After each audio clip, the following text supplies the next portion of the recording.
here's why Goldman CEO Lloyd Blankfein is smiling right now, folks. Fact. Goldman Sachs executives dumping $700 million worth of stock between September and April, the height of the bailout period. But looking back, it was a dumb move because the stock has gone up big time since then. They missed out.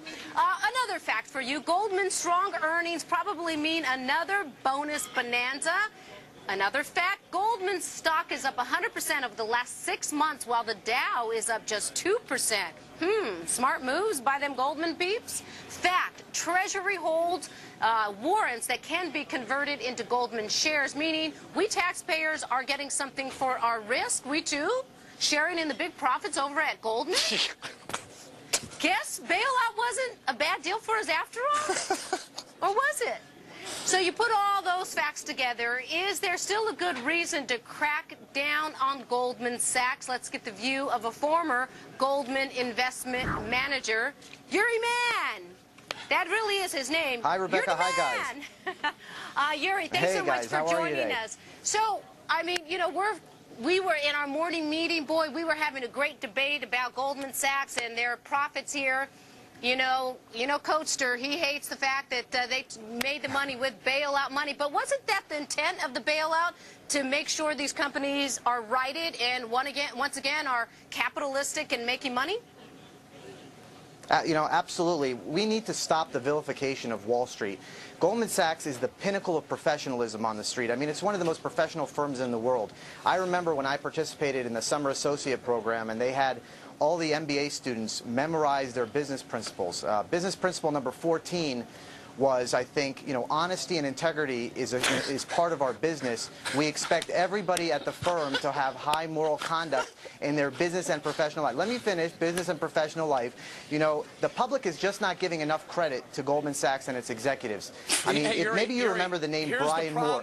Yes. Let me stop you there. That should be business principle number 1, not number 14. Listen. Number 1 is to make money. Right. Well, and do it in the right way. Here's the problem. I came from that world. I came from Wall Street, and frankly, I hate what Goldman's done. They've taken bailout money, whether they've wanted it or not.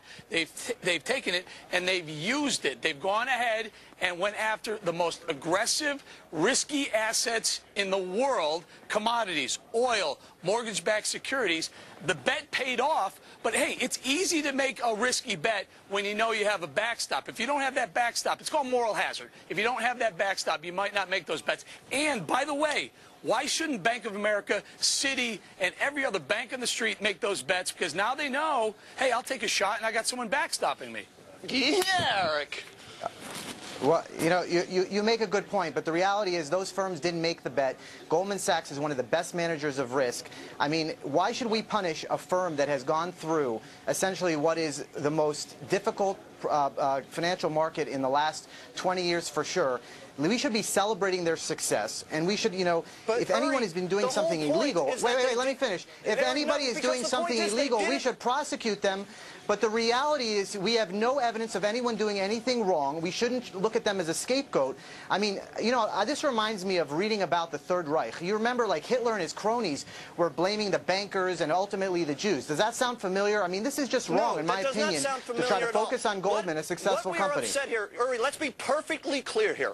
What we are upset about is the fact that my sister took $12 billion of welfare that could have helped kids with cancer, and they sent that to AIG because Goldman Sachs owned $12 billion worth of bad bets that they made through AIG on a market that they should not have been paid on because the casino they made the bet on, AIG, was a crooked casino. So now I have to come back, and even though, again, Goldman Sachs was actually selling the products that they were betting against to investors. So I'm supposed to somehow be okay with the fact that they are using taxpayer largesse to profiteer in this environment with no risk? That's the definition of the bailout. No risk. That's the definition of the bailout.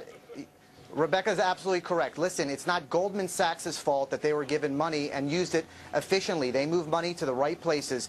You know, the people who are talking about prosecuting the TARP executives, do you remember the name Brian Moore? Do you remember the name Brian Moore? No. He was the socialist candidate in the 2008 election. And these are the same people that voted for that guy. You know, well, these are the same people that voted for that guy who are now trying to take down Wall Street. The socialist. Because they're prosecuting people who make money. They're going after people who make money. That's the socialist connection. It's absolutely scapegoating. In my opinion, we should be prosecuting these people who are accusing the TARP executives frivolously. Bring it on. My cousin lives in New York. He just... No one's doing anything illegal, though, you guys. Go back to the fact that, you know, you're not doing anything illegal by bringing that up. You're 100% right, Rebecca. You nailing the point that... doing anything illegal, because that was the intention of the bailout. The bailout failed to tie use of funds to the loan. Like we said. And by the way, the credit crunch. Goldman saw that and used it and exploited that opening. But the problem is... Which is the definition of capitalism. But Rebecca, in an economy and a market that's falling apart, they shouldn't be doing that. And that's just it, Uri. I mean, the point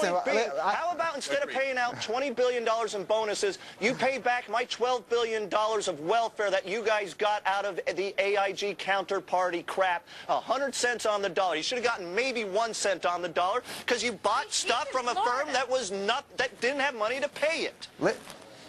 Listen, if another firm was doing this, they would be getting rewards as well. Goldman Sachs is compensated handsomely because it's the best at managing risk, in my opinion.